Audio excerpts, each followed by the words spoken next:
Malam itu, hujan turun dengan derasnya.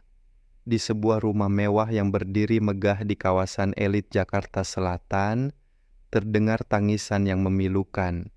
Bukan tangisan kesedihan biasa, tapi tangisan seorang wanita yang hatinya hancur berkeping-keping setelah mengetahui sebuah rahasia yang selama ini tersimpan rapat.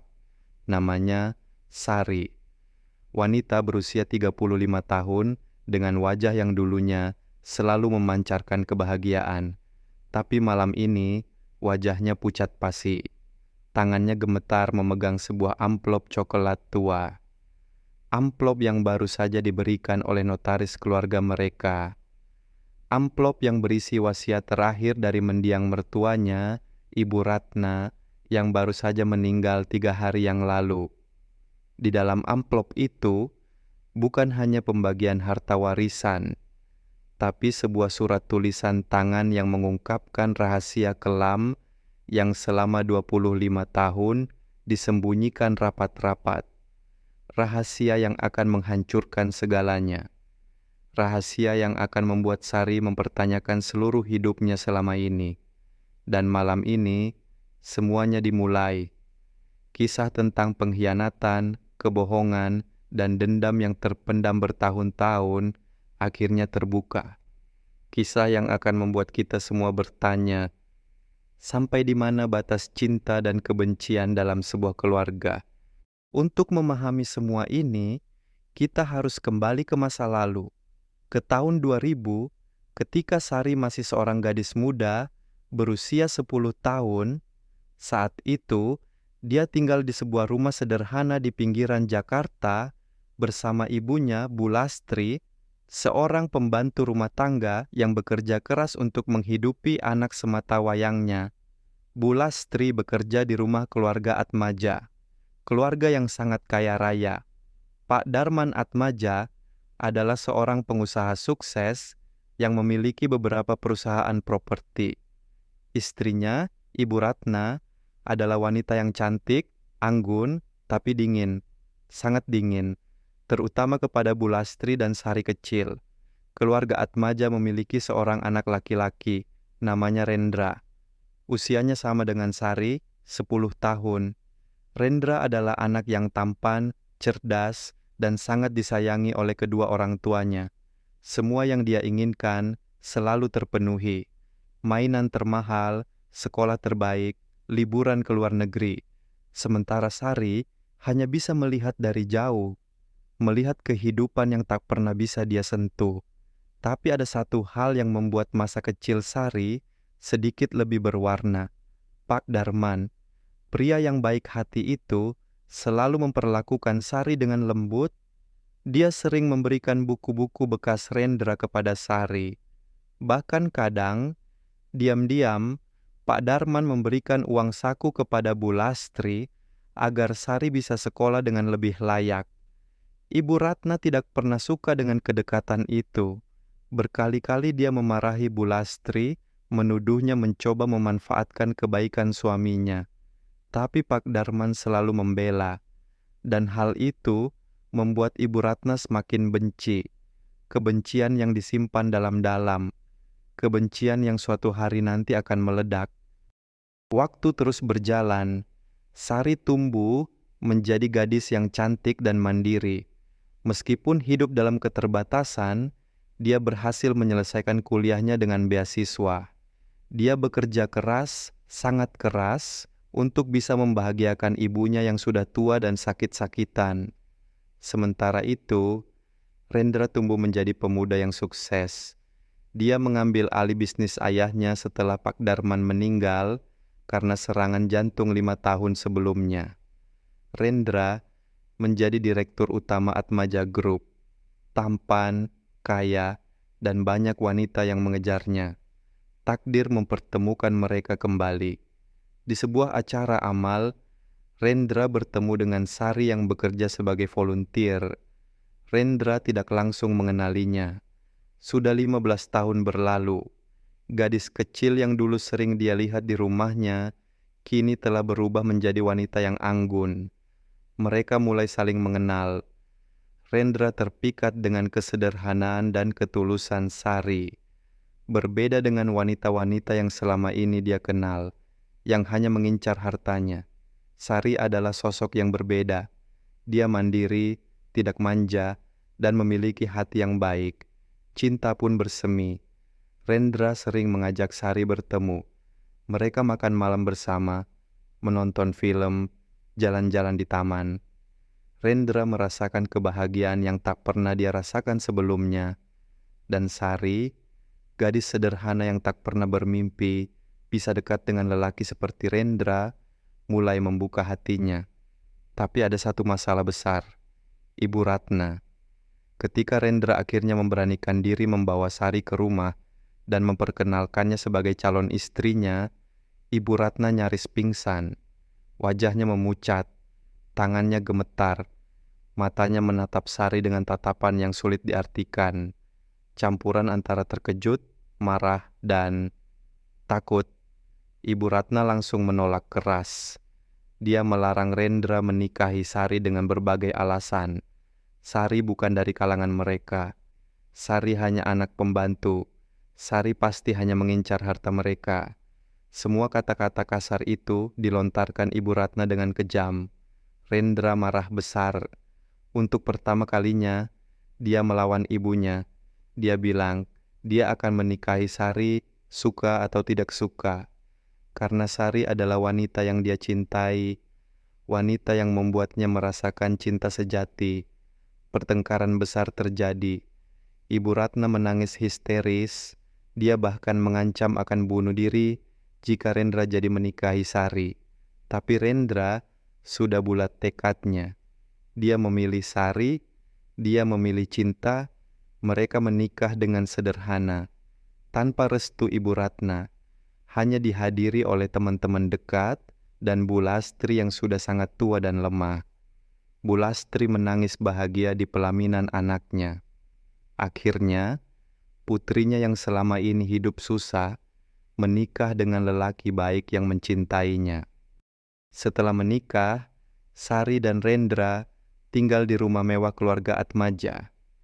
Rendra berharap seiring waktu ibunya akan menerima Sari, tapi harapan itu sia-sia. Ibu Ratna memperlakukan Sari dengan sangat kejam.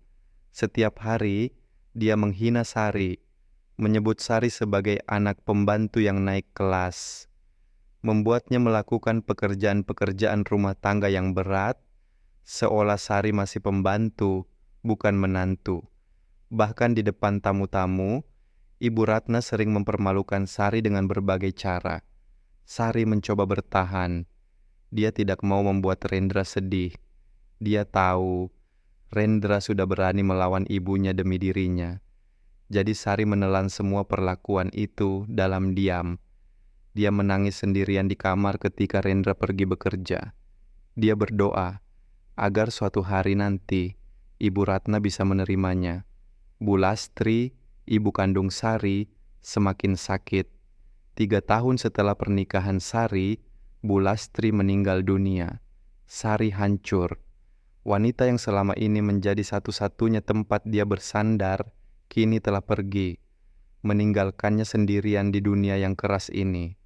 Setelah Bu Lastri meninggal, perlakuan Ibu Ratna semakin menjadi, seolah-olah dia tidak perlu lagi berpura-pura baik.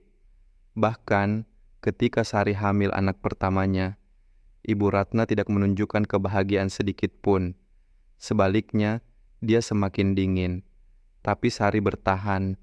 Dia melahirkan seorang putri cantik yang mereka beri nama Kiara.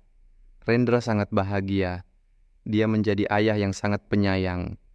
Dan untuk sementara waktu, kebahagiaan itu membuat Sari melupakan semua penderitaannya.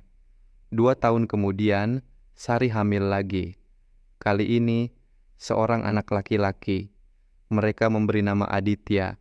Dengan 2 anak, kehidupan Sari seharusnya semakin bahagia. Tapi kenyataannya semakin sulit, karena Ibu Ratna mulai memperlakukan kedua cucunya dengan sangat berbeda.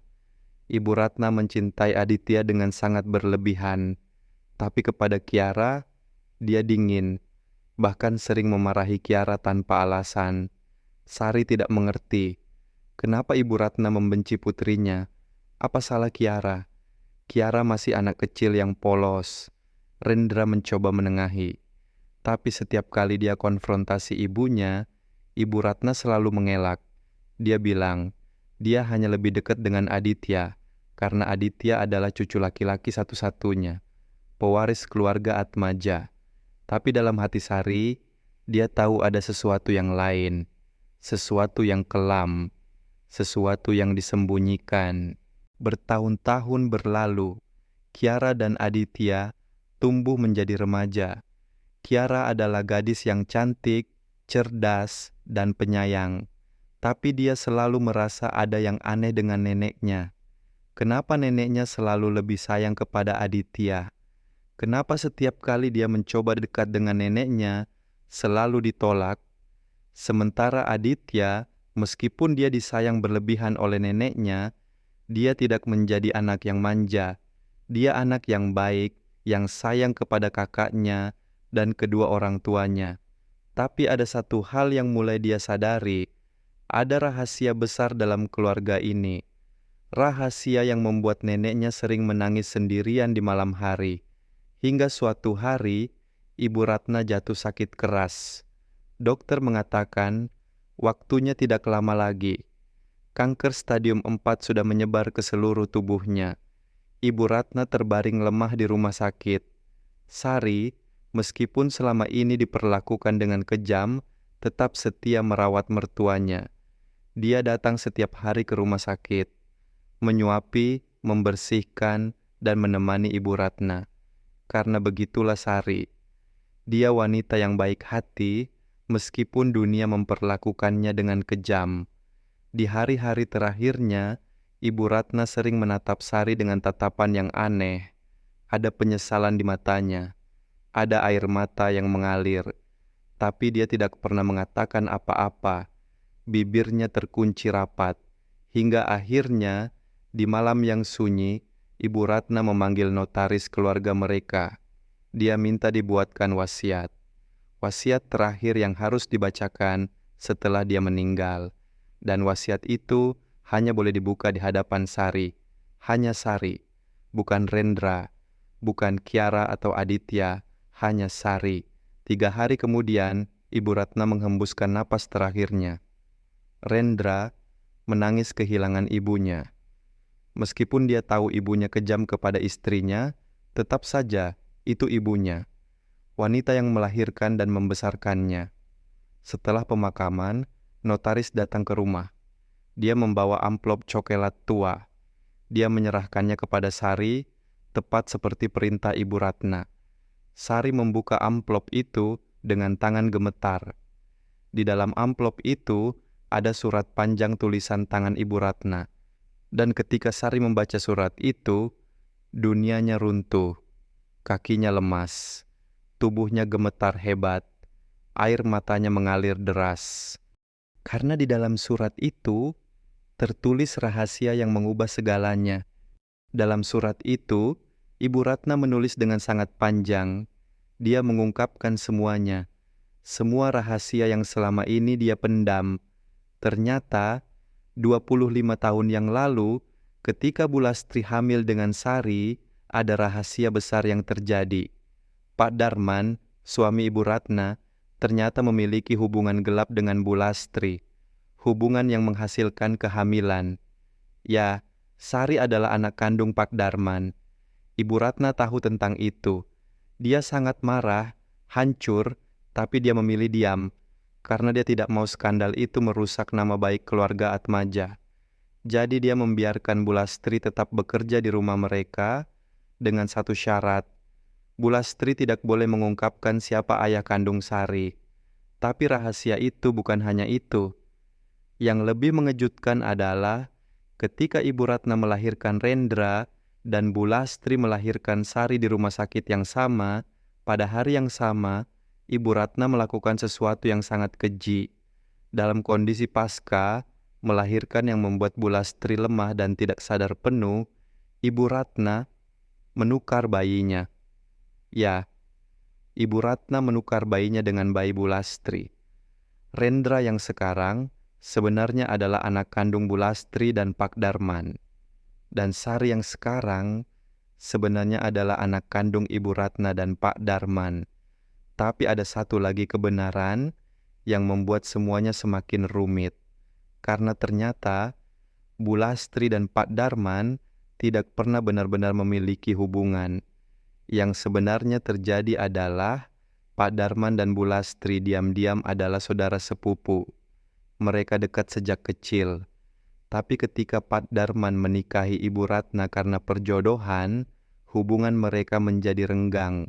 Tidak, surat itu mengungkapkan kebenaran yang lebih sederhana, namun menghancurkan. Sari dan Rendra sebenarnya adalah kakak adik kandung, anak-anak dari Pak Darman dan Ibu Ratna. Tapi Ibu Ratna menukar Sari dengan bayi Bulastri yang meninggal saat dilahirkan. Ibu Ratna memberikan Sari kepada Bulastri karena dia tidak menginginkan anak perempuan. Dia hanya ingin anak laki-laki sebagai pewaris. Jadi dia mengambil bayi laki-laki Bulastri yang sehat dan memberikan bayi perempuannya kepada Bulastri. Tapi bayi laki-laki yang dia ambil itu sebenarnya meninggal 3 hari kemudian. Rendra yang sekarang adalah anak angkat yang diam-diam dia ambil dari panti asuhan agar Pak Darman tidak tahu bayinya meninggal. Tidak, itu juga bukan kebenaran sebenarnya. Kebenaran yang sesungguhnya yang tertulis dengan tinta yang sudah luntur di surat itu adalah Sari adalah anak kandung Pak Darman dan Bulastri. Hasil dari hubungan gelap yang terjadi. Rendra adalah anak kandung Pak Darman dan Ibu Ratna. Mereka bukan saudara kandung, tapi Sari adalah anak tiri Ibu Ratna, anak dari perselingkuhan suaminya. Dan selama ini, Ibu Ratna menyiksa Sari karena kebenciannya terhadap pengkhianatan suaminya. Dia membenci Sari karena setiap kali melihat wajah Sari, dia teringat akan pengkhianatan itu. Dia membenci Kiara, cucu perempuannya, karena Kiara memiliki wajah yang sangat mirip dengan Bulastri. Tapi sekarang, menjelang ajalnya, Ibu Ratna menyesal.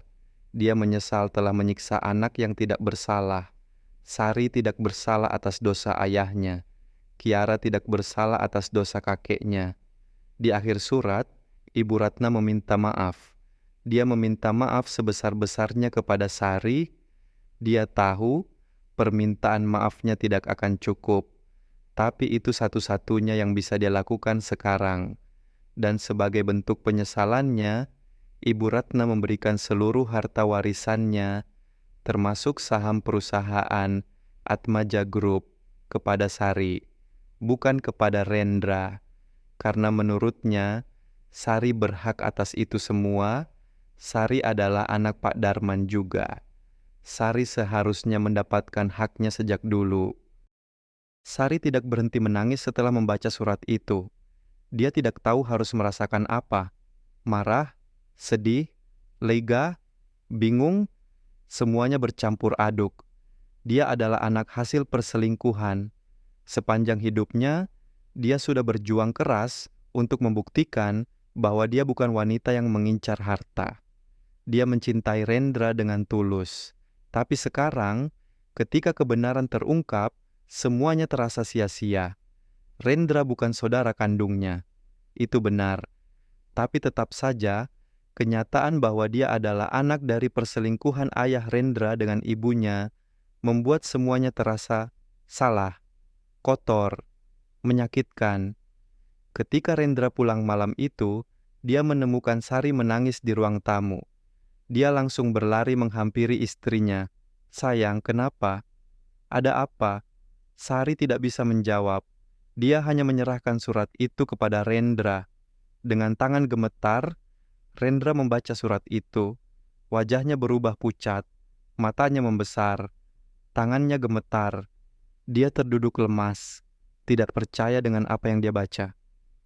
"Jadi, selama ini, kamu adalah adikku, maksudku, anak ayah juga. Aku bukan adikmu, Mas. Kita tidak saudara kandung, tapi aku Aku adalah anak dari perselingkuhan ayahmu dengan ibuku. Aku, aku tidak tahu harus bagaimana." Keduanya menangis. Mereka berpelukan, menangis bersama, karena kebenaran ini terlalu berat untuk ditanggung. Kiara dan Aditya yang mendengar tangisan orang tua mereka turun ke bawah. Mereka melihat ayah dan ibu mereka menangis, dan mereka juga ikut menangis, meskipun mereka belum tahu apa yang terjadi. Malam itu, keluarga kecil itu menangis bersama, menangis untuk semua luka yang selama ini terpendam, menangis untuk semua kebohongan yang akhirnya terungkap, menangis untuk masa depan yang sekarang terasa kabur. 6 bulan berlalu sejak malam itu. Kehidupan keluarga mereka berubah total. Sari memutuskan untuk tidak mengambil harta warisan dari Ibu Ratna. Dia bilang, dia tidak butuh harta itu. Dia sudah memiliki kebahagiaan. Kebahagiaan bersama Rendra dan kedua anaknya. Itu sudah lebih dari cukup. Tapi Rendra bersikeras. Dia bilang, itu haknya Sari. Ayah mereka, Pak Darman, memang sudah meninggal, tapi Sari adalah anaknya juga. Jadi Sari berhak atas warisan itu. Akhirnya, mereka mencapai kesepakatan. Warisan itu akan mereka gunakan untuk membuat yayasan. Yayasan yang membantu anak-anak dari keluarga tidak mampu untuk bisa sekolah. Mereka beri nama yayasan itu Yayasan Lastri dan Ratna. Menggabungkan nama kedua ibu yang telah membentuk kehidupan mereka. Sari juga memutuskan untuk memaafkan Ibu Ratna. Meskipun wanita itu sudah meninggal, meskipun dia tidak bisa mendengar permintaan maaf itu secara langsung. Tapi Sari memilih untuk memaafkan, karena dia tidak mau menyimpan kebencian dalam hatinya. Dia tidak mau menjadi seperti Ibu Ratna, yang menyimpan kebencian bertahun-tahun hingga meracuni hidupnya sendiri. Kiara dan Aditya akhirnya tahu tentang rahasia keluarga mereka. Mereka syok, tapi mereka adalah anak-anak yang kuat.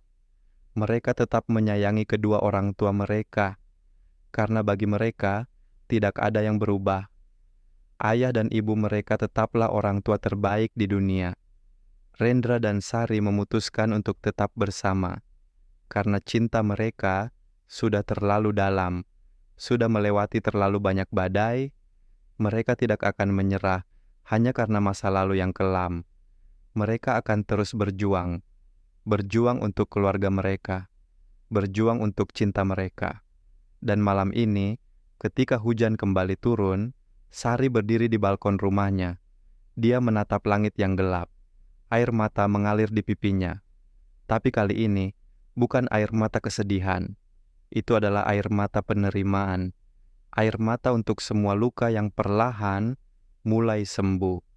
Air mata untuk ibu kandungnya, Bu Lastri, yang sudah pergi tapi akan selalu dia kenang. Air mata untuk Ibu Ratna, yang meskipun menyakitinya, di akhir hayat mencoba menebus kesalahannya. Sari tersenyum tipis, dia berbisik pelan ke langit malam. "Bu, Ibu Ratna, saya sudah memaafkan. Semoga kalian berdua tenang di sana. Semoga kalian bisa saling memaafkan juga." Dan hujan terus turun, mencuci semua luka, mencuci semua dosa, memberikan harapan untuk awal yang baru. Karena hidup memang tidak pernah sempurna, keluarga tidak pernah sempurna, tapi cinta, cinta yang tulus dan pemaafan yang ikhlas bisa menyembuhkan luka yang paling dalam sekalipun. Dan itulah yang Sari pilih, memilih untuk mencintai, memilih untuk memaafkan, memilih untuk bahagia, meskipun air matanya pernah jatuh, meskipun hatinya pernah hancur, tapi dia bangkit, karena dia adalah Sari, wanita kuat yang tidak pernah menyerah, dan kehidupan terus berjalan dengan semua luka dan kebahagiaan yang menyertainya.